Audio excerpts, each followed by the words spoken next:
dan, dragi gledatelji, dobrodošli u drugi tutorial Photoshopa.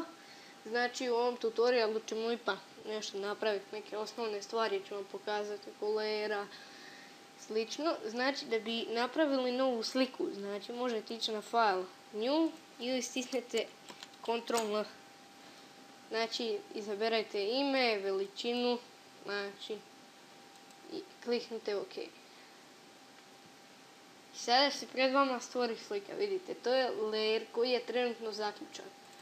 Ako ga otključamo, vidite, tu mu upišete ime, evo ja ću nešto brzo. Eto. I vidite, sad mu možete, imate razne opcije, znači, za njega. Ali ovo, tu vam je glavno što trebate znati, vidite, da ga sakrijete. Znači, ovdje kliknete da napravite novi layer i evo vam osnovnu sa tekstom. Pisat ćemo neko ime, primjer.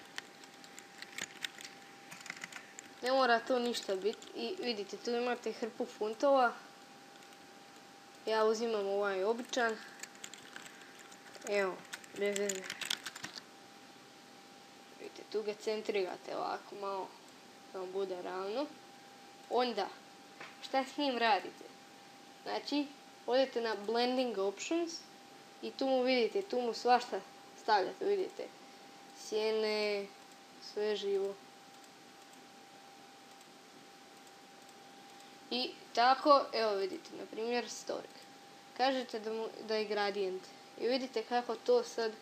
Gradijent znači da ima dvije boje koje se isprepliču. Znači na ovom BKG možemo staviti gradijent, evo da vam čisto da vam pokažem. Vidite.